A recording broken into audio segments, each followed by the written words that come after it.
British camp, ancient Iron Age capital and fortified foolery on a hill. Hello again, you lovely people. I am AncientSwan, and if you're not quite sure yet, this is what a video looks like.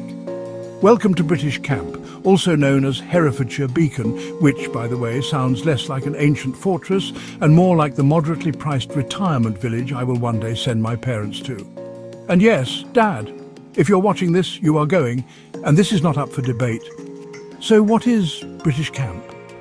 Well, for one, it's a hill, a big windswept hill, covered in concentric ditches, lumps, bumps, and the ghosts of tour guides who've given up trying to explain why it matters. A hill so steep it'll make you question whether your ancestors actually wanted to survive at all. The summit here stands at a lofty 1,109 feet, or 338 meters if you prefer numbers that way. This is it, they tell you, built in the Iron Age, and before the Romans bothered showing up. That was also before central heating, deodorant or basic dental care. You know, back when the latest tech was just knowing which berries you could munch without shitting yourself to death. This was a place of extreme strategic importance and was populated by hardy men who screamed at the wind while throwing spears moulded with nothing but spite and deep-seated resentment.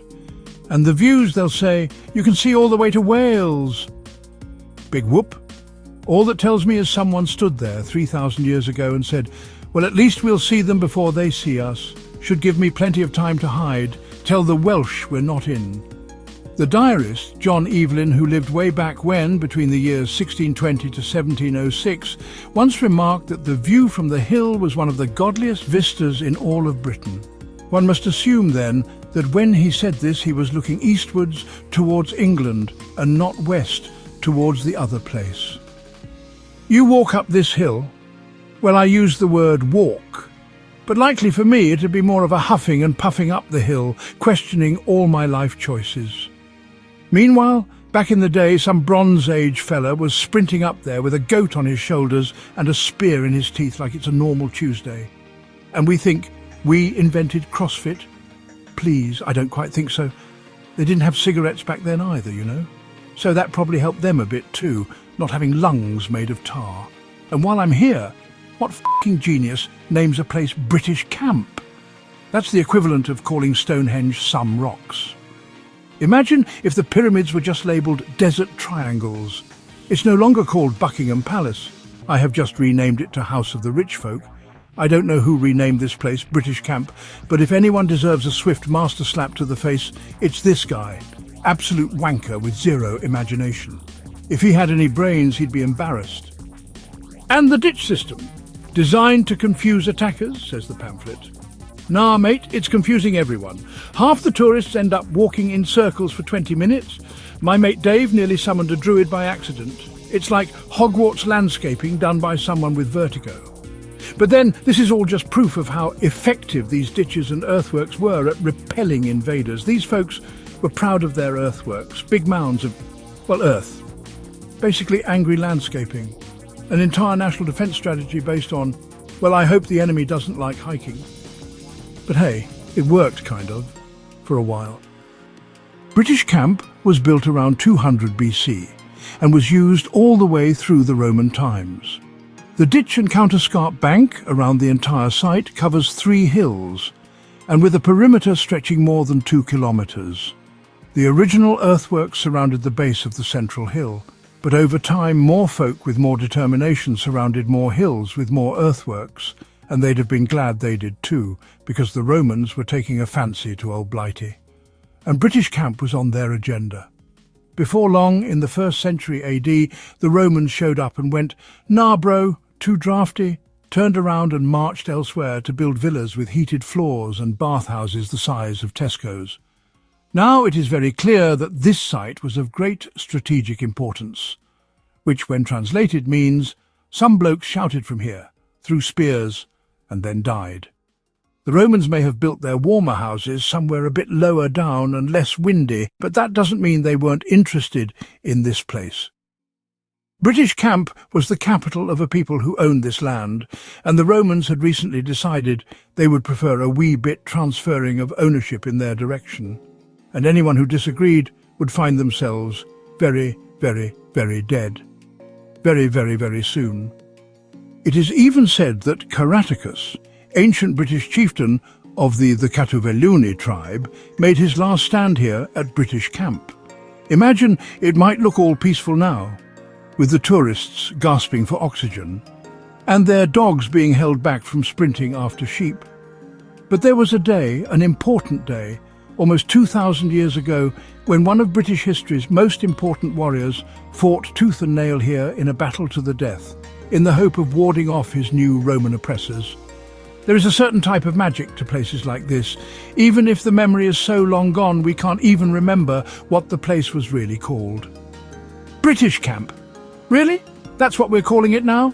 God, every time I have to type that into this script, I lose another brain cell to sheer anger and frustration.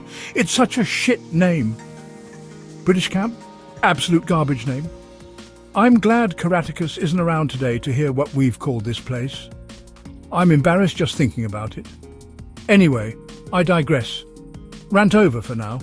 So Karaticus met his bloody end here, as likely did all those who fought alongside him, back to back in battle, before laying side by side in a bloody mess on the ground. Archaeological excavations at the nearby Midsummer Hill Fort, as well as Bredon Hill and Croft Ambray, all show evidence of violent destruction around 48 AD. This may suggest that British camp was abandoned or destroyed around the same time also. The Romans arrived and did their Vini, Vidi, Vici thing. They came, they saw, they conquered, and then they buggered off again back down the hill to escape the wind blowing into their lungs and stopping them from breathing, leaving in their wake nothing but fire, destruction, and a former capital which would now remain essentially uninhabited for the next 1,000 years. Imagine what this place would look like now if the Romans had thought differently. Would it be Britain's highest city today? Or perhaps it might even be Europe's highest capital? Who knows? Not me, that's for damn sure. And then, almost 1,000 years later, the Normans showed up. A people who famously also loved hills, massive defensive structures, and killing anyone who got in their way. And so a castle was also built here, so that the new rich folks would have somewhere high and mighty to defend their newly conquered land. And defend it they did. The castle at British camp was attacked numerous times in the century after Norman arrival, before eventually being destroyed and razed to the ground by King Henry II in the year 1155. And that was it for British camp, or whatever it was really called. Occupation ended and history began. Today, this place stands as testimony to British history and our ancestors' massive love for building cool fortresses in high places. Sometimes you see tourists lovingly touching the earth, whispering, "I can feel the spirits." Yeah, Brenda, you're standing in an ancient latrine pit. That tingle? That's gastroenteritis reaching through time. Some visitors here swear they can feel ancient vibrations. My theory is that the vibrations they are feeling are just their hamstrings on the verge of explosion. But hey, it's beautiful. The Malvern hills roll through the British countryside, and you can see why someone would build their defensive capital here. For miles in either direction, there is nothing but pretty flat land, with British camp standing high and proud over it all, providing an amazing view of any potential attackers before they arrive. But here's where it gets weird. Standing at the summit, hair flapping, lungs gasping, you do feel something. Not ghosts, not time travel, not spiritual enlightenment. Perspective. Like you're part of something bigger. A ridiculous, stumbling, gloriously human attempt at survival and storytelling, because British camp isn't just a hill with some fancy ditches. It's a beautiful time capsule carved into the landscape. It's proof that long before smartphones and late-stage capitalism, people still craved height, safety, and somewhere to shout, "Go away, you're not welcome," at all the Welsh folk who are just standing there over the horizon. And for all the jokes, British camp really is a marvel. People lived, loved, fought, and probably got eaten by wolves up there. It's living proof that before Google Maps, human beings still figured out where the good views were.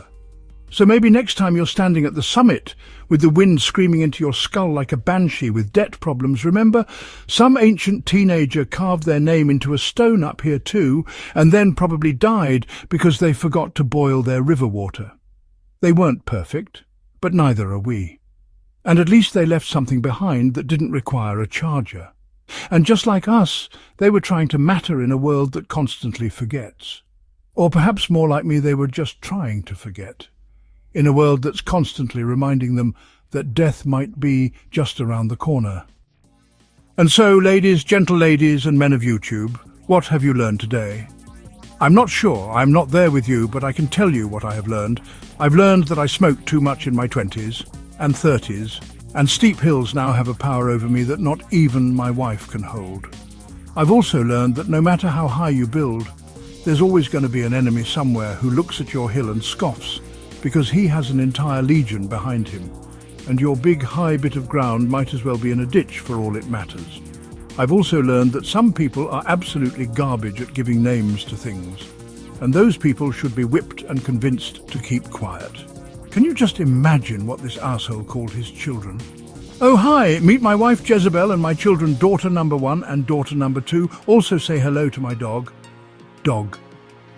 Anyway, that's enough for me, ranting about idiots who can't name things. Very quickly, let me remind you that if you like and subscribe the things that you like, such as this video, and let's face it, if you're still watching at this point, then I must be doing something right. Either that or you don't really care, and you just put the video on as some background noise. Whatever, it's all good.